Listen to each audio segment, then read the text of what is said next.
Assalamualaikum warahmatullahi wabarakatuh. Sebelumnya, perkenalkan, nama saya Alvin Rusek Nirwana. Saya dari kelas TI 2A dengan NIM 433240005. Pada kesempatan kali ini, saya akan menjelaskan tentang jobsheet dari mobile programming, yaitu jobsheet pertama dengan judul Introduction to Dart Programming Language yang diampu oleh Bapak Suko Tias Pernanda, SST MCS. Pada penjelasan kali ini, saya akan membagi kodenya menjadi 10 bagian, mulai dari practice, guided practice, hingga challenge keempat. Oke, saya langsung saja mulai untuk penjelasannya. Untuk bagian pertama, saya akan menjelaskan tentang practice-nya. Di sini berisikan tentang hal-hal yang basic atau dasar yang ada di program Dart. Nah, di sini kita mulai dulu dari yang pertama, yaitu running a simple Dart program. Di sini kita membuat sebuah fungsi atau sebuah program sederhana yang dijalankan pada Dart. Bisa kalian lihat sendiri, strukturnya adalah seperti ini: void main, lalu di dalamnya ada print hello world. Nah, di sini kita menggunakan void main yang menjadikan main atau fungsi main itu sebagai void, yang dimana akan menjadi fungsi utama yang kita jalankan sebagai program. Dan di sini saya menuliskan print hello world. Di sini bertujuan untuk ketika kita menjalankan program dari file ini atau kita menjalankan file Dart practice ini, maka yang akan tampil di terminal nanti ketika di run adalah hello world. Cara runnya yaitu tinggal klik kanan di sini, lalu kita klik run practice Dart-nya. Nah, maka di sini otomatis dari file practice Dart ini akan jalan. Bisa dilihat di sini ada tulisan hello world sesuai dengan kode yang saya buat tadi, yaitu print hello world. Nah, selanjutnya lanjut ke nomor 2-nya. Di sini ada variable and data types. Nah, di bagian ini untuk Dart sendiri memiliki beberapa tipe data. Yang pertama ada int atau integer. Integer berisikan angka-angka yang bersifat bilangan bulat, jadi bukan desimal, bukan koma, melainkan hanya bilangan bulat seperti 1, 2, 3, dan seterusnya. Bisa dilihat sini ada int, cara tulisannya yaitu int, lalu nama variabelnya, saya sini tulisnya angka, sama dengan 27, itu adalah value-nya. Selanjutnya di sini ada data types berjenis double. Nah, double ini digunakan untuk bilangan atau angka yang bersifat desimal atau memiliki koma. Cara penulisannya juga sama seperti integer, tapi bedanya adalah untuk int-nya diganti dengan double. Selanjutnya di sini ada tipe data string, yang dimana berisikan kata-kata string atau kata-kata yang kita ketikkan biasanya dari keyboard, misal dari ABCDE dan segala macamnya. Nah, itu bisa dikategorikan sebagai string. Cara penulisannya yaitu kita tulis dulu string dengan catatan S-nya adalah huruf kapital, lalu diiringi dengan variabelnya, sama dengan dikasih tanda petik sebagai tanda bahwa dia adalah string, lalu kata yang ingin kita masukkan, entah itu kata atau kalimat, bisa semua. Selanjutnya di sini ada tipe data bool atau boolean. Nah, boolean ini menyimpan data benar atau salah, atau biasa diartikan sebagai true or false. Nah, dari itu di sini value dari boolean itu sudah pasti true atau false. Nah, selanjutnya yang terakhir di sini ada var yang berisikan semua data types, atau bisa dibilang seperti ini. Var, tipe data var itu dia akan mencari atau mendeteksi variabel apa atau tipe data apa yang kita tuliskan sebagai value-nya. Seperti di sini saya mencoba var apapun sama dengan tanda petik halo 123. Nah, var ini nanti dia akan mendeteksi halo 123 ini sebagai string, karena sini saya menuliskannya menggunakan tanda petik lalu ada kata-katanya. Beda halnya jika saya di sini menuliskan 123. Nah, maka var ini akan mendeteksi bahwa 123 ini tipenya adalah integer, karena dia adalah bilangan bulat. Begitupun juga kalau misalkan saya menuliskan 10,5 ataupun saya menuliskan false atau true. Nah, untuk pembuktiannya di sini saya akan menjalankan program ini. Di sini sudah saya print masing-masing mulai dari angka, desimal, beserta isi-isinya dan juga tipe data yang dia baca. Caranya sama seperti tadi, tinggal diklik kanan, lalu run practice start-nya. Nah, maka di sini dapat terlihat mulai dari yang pertama, mulai dari value 27, dia dideteksinya sebagai int atau integer karena dia bertipe integer. Lalu yang 3,14 di sini dideteksi sebagai tipenya double. Lalu ada untuk yang string, di sini berisikan value-nya adalah hello semua, dideteksi sebagai string. Selanjutnya untuk yang boolean sendiri, value-nya true dideteksi sebagai bool atau boolean, dan yang terakhir hello 123-nya tadi dideteksi sebagai string. Jika di sini saya ganti menjadi angka biasa 123, lalu saya run lagi kodenya. Nah, maka var tadi dia akan mendeteksi tipe data dari value-nya adalah integer. Seperti yang saya bilang tadi, karena var itu akan mendeteksi semua value, tipe data value yang kita masukkan. Jadi secara otomatis seperti itu. Selanjutnya, di sini ada conditional statement. Nah, conditional statement ini adalah sebuah kode atau sebuah fungsi atau logika untuk yang biasa kita gunakan ketika kita memiliki suatu kondisi. Misalkan ada jika ini maka ini, atau jika ini maka ini. Nah, sebagai contoh dalam bentuk kode seperti ini. Saya membuat void main dulu, lalu sini saya membuat satu variabel bernama angka yang berisikan integer, yaitu value-nya 27. Lalu di sini saya memasukkan kode dari perkondisionalnya, yaitu if sama else. Pertama, sini saya menulis if angka lebih dari sama dengan 30, maka dia akan ngeprint angka tersebut keren banget. Nah, kalau misalkan enggak atau else, dia akan print angkanya kurang bagus nih gitu. Jadi memang bisa dibilang di sini ketika saya sudah memasukkan value 27, maka programnya akan mendeteksi angka tersebut dan apakah yang akan ditampilkan di terminal berdasarkan perkondisian ini. Jadi apabila angkanya lebih dari sama dengan 30, maka dia akan ngeprint kalimat ini. Jika kurang dari 30, berarti dia akan ngeprint kalimat ini. Kita buktikan saja, langsung kita run. Nah, karena tadi angkanya 27, maka di sini kalimat yang tampil yaitu angkanya kurang bagus nih, gitu. Nah, beda halnya kalau misalkan sini saya menggantinya menjadi 35. Lalu saya run lagi, maka kalimatnya akan tampil angka tersebut keren banget karena 35 itu lebih dari 30. Nah, logika ini sangat cocok jika misalkan kita memiliki program yang membutuhkan suatu kondisi tertentu untuk dijalankan. Selanjutnya yang keempat, di sini ada loops. Nah, loops ini berguna untuk suatu logika yang membutuhkan sebuah perulangan. Misalkan di sini saya ingin print atau ingin menampilkan kata-kata number dari 1 sampai 5. Nah, daripada saya menulis print 1, lalu print 2, print 3, print 4, print 5, saya di sini cukup menggunakan logika dari loops. Salah satunya yaitu for. Strukturnya dari for sendiri yaitu yang pertama kita tulis dulu for, lalu tanda kurung. Di dalamnya untuk yang pertama itu adalah inisiasi dari variabelnya. Di sini saya menginisiasi variabel bertipe data integer, lalu nama variabelnya itu adalah i dengan value-nya 1. Selanjutnya untuk isi yang kedua yaitu i kurang dari sama dengan 5. Yang berarti di sini maksudnya adalah perulangan ini akan dijalankan hingga i sama dengan 5, atau bisa diartikan sebagai program ini akan dijalankan jika i masih kurang atau sama dengan 5. Dan selanjutnya bagian yang terakhir adalah i++. I++ itu bisa diartikan yaitu i akan ditambah 1 karena plus setiap selesai perulangan. Jadi konsepnya misal mulai dari 1, lalu programnya akan jalankan print number ini. Nah, setelah ngeprint ini, maka kan dari perulangan yang pertama itu selesai.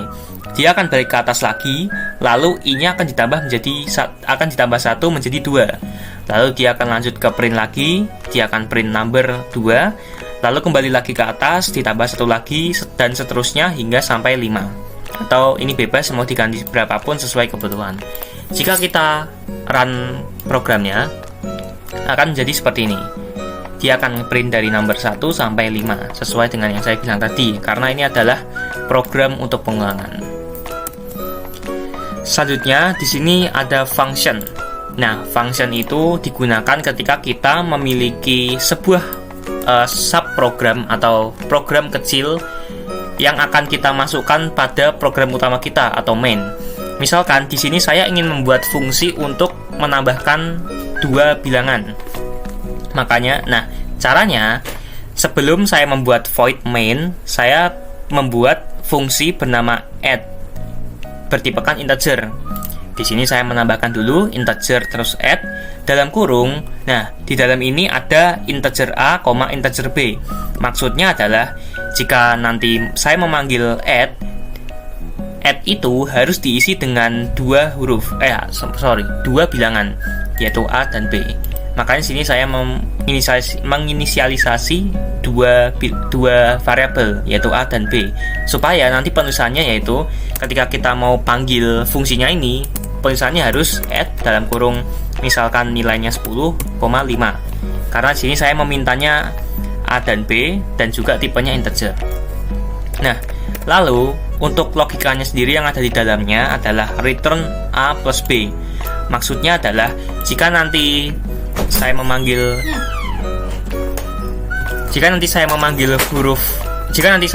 fungsi add, maka dia akan return A plus B, supaya hasil dari bilangan yang kita tambahkan itu bilangan yang kita sertakan itu bisa langsung ditambahkan. Nah, sebagai contoh, cara penggunaannya seperti ini. Di void main, pertama saya membuat integer result atau membuat variabel result bertipe integer. Nah, di dalamnya adalah add dalam kurung 80,5. Nah, jadi di sini maksudnya adalah kita untuk variabel result ini isinya adalah fungsi add yang kita masukkan value 80 dan 5.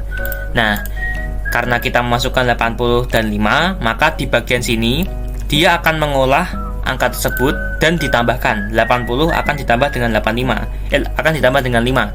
Nah, nanti hasilnya adalah 85. Nah, 85 itu yang dia return dari fungsi ini. Lalu di sini saya coba print. Jika saya coba jalankan programnya, nah, bisa dilihat di sini hasilnya adalah 85. Kalau misalkan sini saya hapus atau saya ganti misalkan 10 dan 5, lalu saya coba jalankan lagi, nah, maka hasilnya adalah 15 karena di 10 ditambah 5, seperti itu. Jadi memang di sini fungsi itu sangat berguna apabila kita memiliki beberapa subprogram yang kita khususkan untuk suatu logika tertentu. Contoh seperti logika buat menambahkan, logika buat mengurangi, perkalian, pembagian, atau bahkan logika-logika lain yang kita butuhkan dalam suatu program.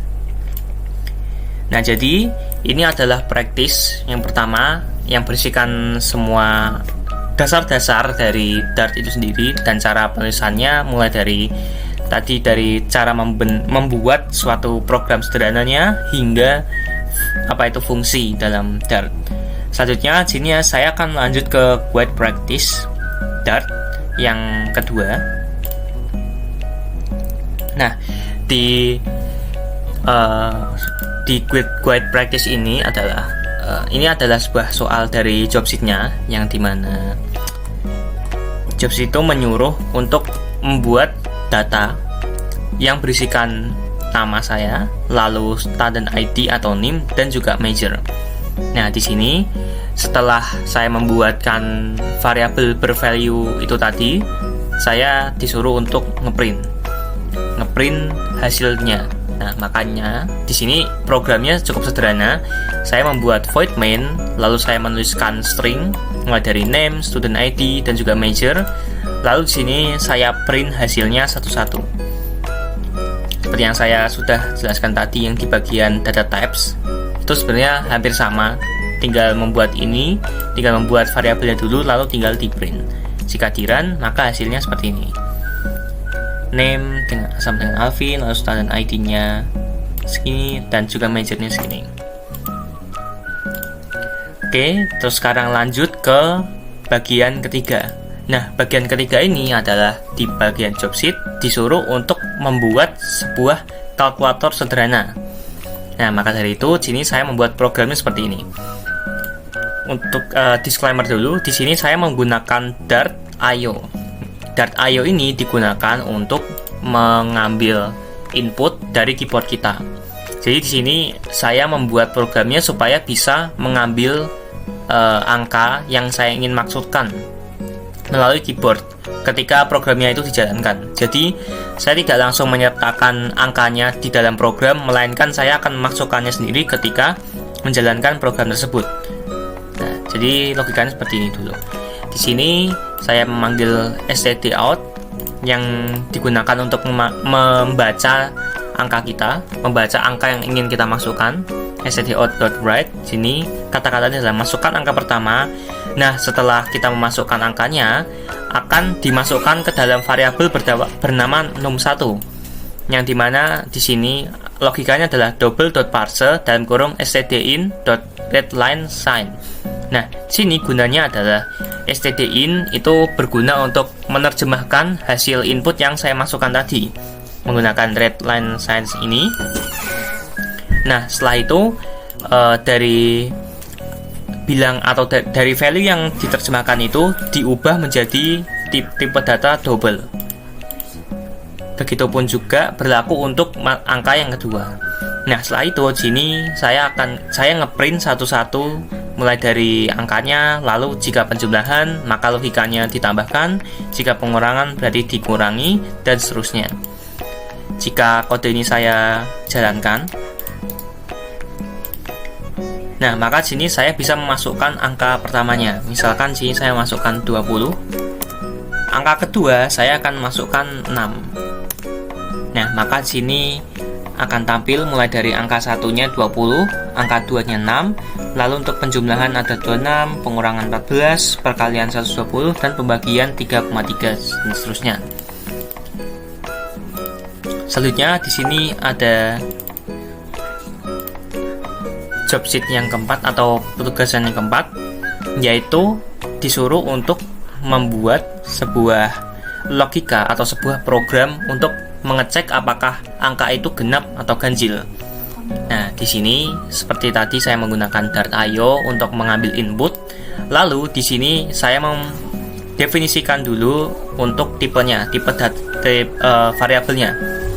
Saya menggunakan var supaya dia langsung mendeteksi otomatis, dan nama variabelnya adalah num. Lalu di sini saya menggunakan logika dari loop, yaitu while true, supaya program ini akan terus berulang-ulang apabila masih true. Nah, lalu sini saya mengambil untuk inputnya sendiri, masukkan angka. Lalu di sini saya memasukkan perkondisian.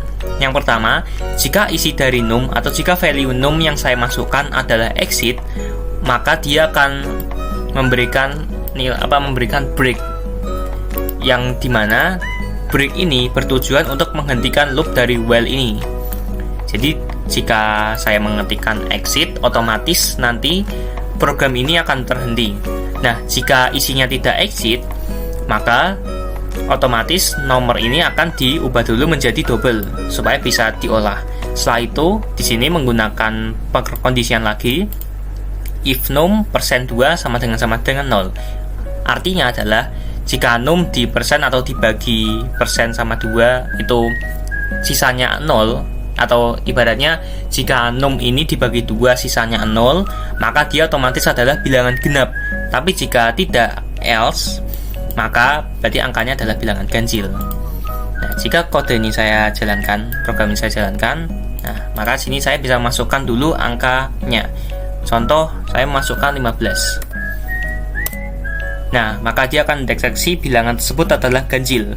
Jika saya memasukkan 44, maka program tersebut akan mendeteksi bahwa bilangannya adalah bilangan genap. Dan jika saya ketik exit, maka program tersebut akan terhenti, seperti yang saya bilang tadi. Oke, selanjutnya di sini ada multiplication table. Nah, multiplication table ini berisikan logika atau program untuk perkalian, beserta mulai dari perkalian dari bilangan tersebut dari 1 sampai 10. Misalkan di sini saya ingin mengalihkan 8 dari 1 sampai 10.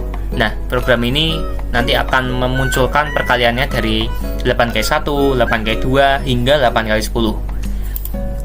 Logikanya sama seperti tadi. Sini saya menggunakan stdout dulu untuk mengambil input angka yang mau dikalikan. Lalu ini adalah logika untuk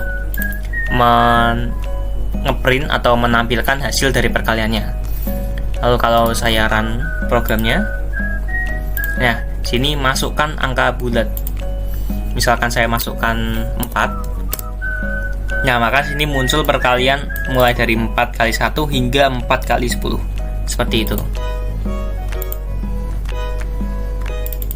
Selanjutnya di sini ada challenge task pada job sheet yang dimana disuruh untuk membuat program untuk menghitung panjang kali lebar atau menghitung luas dari persegi atau persegi panjang.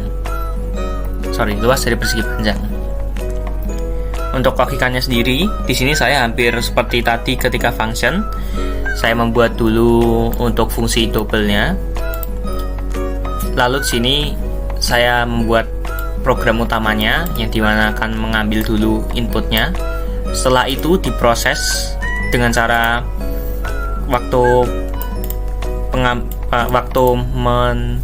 ngeprint kalimatnya atau menampilkan kalimatnya, langsung memanggil dari fungsi calculate area dan memasukkan P sama L-nya. Otomatis ketika kalimat ini ditampilkan pada terminal, dia akan langsung menjalankan fungsi dari ini, fungsi perkalian dari calculate area. Ketika saya run programnya, nah maka dia akan meminta untuk masukkan panjang dulu, misalkan 6, lalu diminta untuk memasukkan lebar, misalkan 7. Nah, maka sini akan menampilkan dulu panjangnya berapa, lebarnya berapa, dan juga luas persegi panjangnya itu berapa. Yaitu 6 kali 7 sama dengan 42, seperti itu. Selanjutnya di sini ada latihan 1 praktikum. Nah, latihan 1 praktikum ini adalah kita disuruh untuk menampilkan menampilkan keterangan seperti ini dari nama, tahun, pemilik, tapi dalam bentuk map atau menggunakan map. Nah, jadi kodenya seperti ini, map, lalu ada string, dynamic, terus isinya di restoran ada nama, tahun, dan lain-lain. Lalu ketika restoran ini di print, hasilnya akan seperti ini. Nah, jadi dia akan menampilkannya dalam bentuk seperti ini.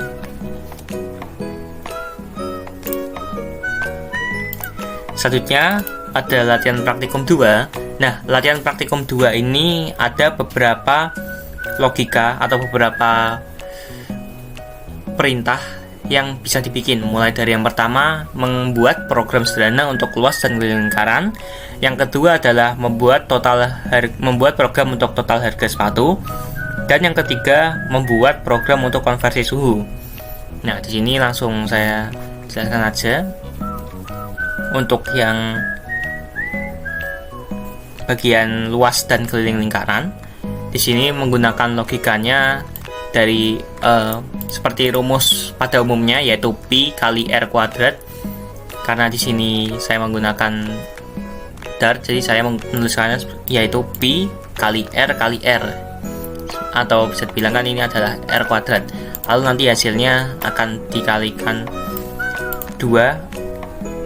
Lalu itu untuk luasnya. Kalau misalkan untuk kelilingnya akan dikalikan 2, yaitu 2 kali Pi kali R.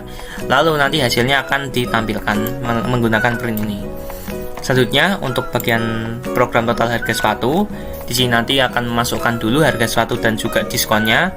Lalu di sini menghitung jumlah diskonnya, yaitu dengan cara harga sepatu dikali dengan diskon persennya.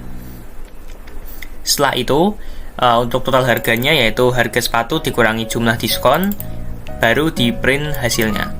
Dan yang terakhir untuk konversi suhunya sendiri, di sini menggunakan rumus dari konversi dari Celsius ke Reaumur, yaitu 4/5 kali hasilnya kali Celsiusnya berapa derajat, dan untuk ke Fahrenheitnya yaitu 9/5 kali nilai Celsiusnya ditambah dengan 32.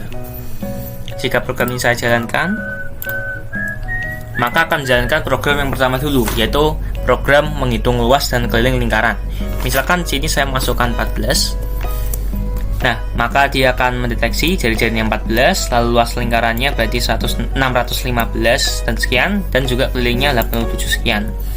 Lalu untuk program yang kedua yaitu program diskon sepatu. Misalkan sini saya masukkan harga sepatunya 800.000, lalu diskonnya adalah 45%.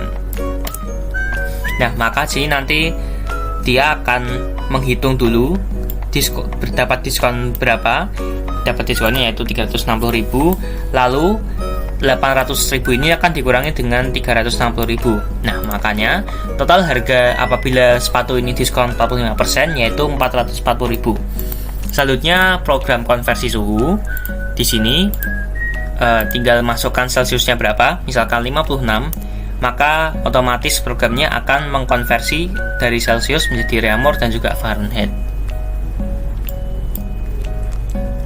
Selanjutnya di sini ada challenge 3. Nah, di challenge 3 ini berisikan soal untuk membuat dua sistem. Yang pertama, sistem penilaian hasil belajar, dan yang kedua, sistem penilaian makanan.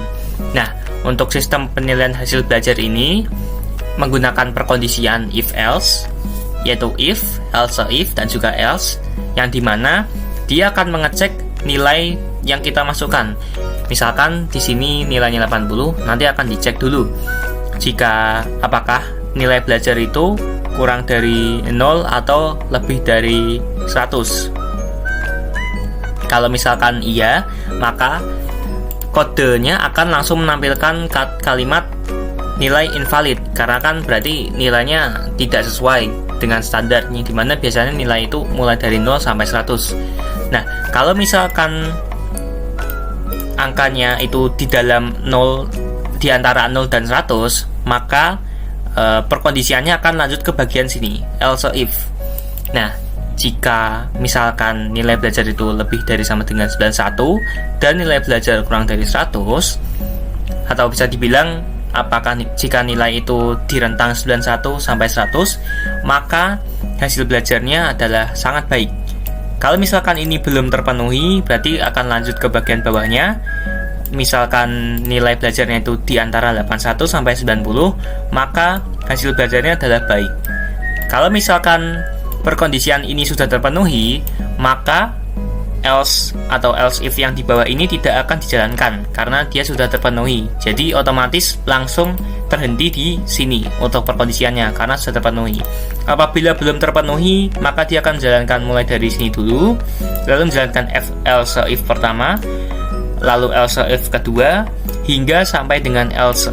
Kalau misalkan memang semua kondisi else if-nya itu tidak terpenuhi.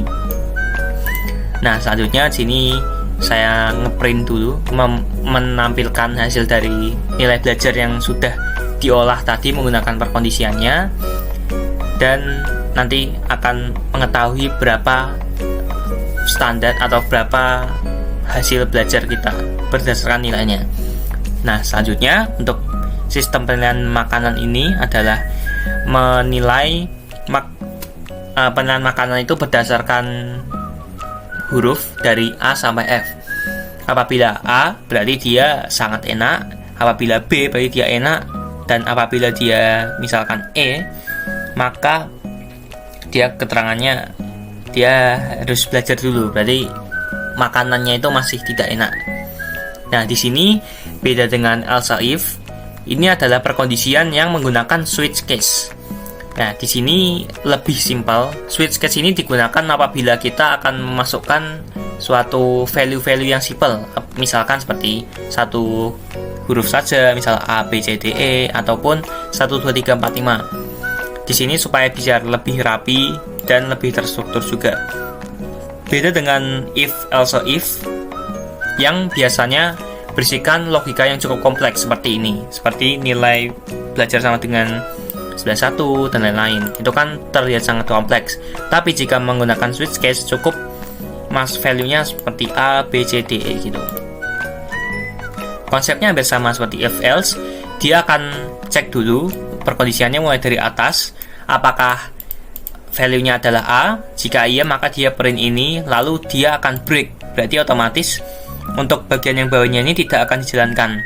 Apabila case A ini tidak terpenuhi, berarti dia akan lanjut ke case B dan seterusnya hingga sesuai dengan kondisi yang ada.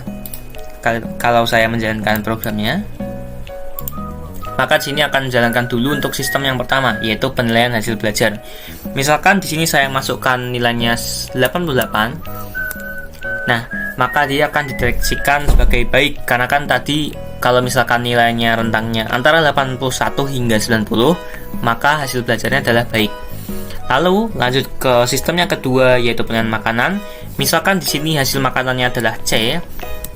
Nah, maka programnya akan menampilkan grade-nya adalah C dan keterangannya cukup. Berarti bisa dibilang makanannya pas-pasan. Seperti itu. Oke, dan yang terakhir, bagian yang 10, yaitu challenge keempat. Challenge keempat ini juga membersihkan soal yang menuntut kita untuk membuat sebuah program untuk membuat pola bintang mulai dari ascending dan juga descending. Nah, di sini caranya yaitu menggunakan loop yang ditumpuk. Jadi, misalkan di sini saya membuat loop yang pertama dulu, dan yang kedua, di sini adalah loop yang kedua. Jadi, misalkan nanti dari ascending, jadi posisinya atau hasilnya akan seperti ini. Bintang, nah lalu yang kedua akan bintang-bintang, lalu seterusnya hingga batas yang diinginkan terpenuhi. Misalkan sini membuat 5, berarti hasil akhirnya adalah seperti ini. Kalau descending berarti kebalikannya. Dan logikanya seperti ini. Jadi ada loop di dalam loop. Konsep kerjanya misalkan dari ini dulu, ini 1, terus ini lanjut masuk ke sini, ini loopingnya value-nya J-nya 1, lanjut J-nya 2, J-nya 3 sampai dengan batasnya, baru kembali lagi ke for yang atas. Lalu dia lanjut ke 2 dan seterusnya. Jadi biar dia berulang-ulang terus dan membentuk membentuk pola bintang yang sesuai. Kalau misalkan program yang saya jalankan, nah misalkan di sini saya ingin ada 10 pola. Nah, maka dia otomatis akan membuatkan polanya seperti tadi, otomatis, karena menggunakan looping. Seperti itu. Jadi demikianlah job untuk penjelasan dari job sheet 1 mobile programming. Mulai dari tadi ada practice Dart, lalu ada beberapa sedikit challenge sederhana untuk program yang bisa kita buat menggunakan Dart ini. Akhir kata, apabila saya terdapat banyak kesalahan kata, mohon dimaafkan, atau misalkan banyak kekeliruan, mohon dimaafkan juga. Sekian dari saya, terima kasih. Wassalamualaikum warahmatullahi wabarakatuh.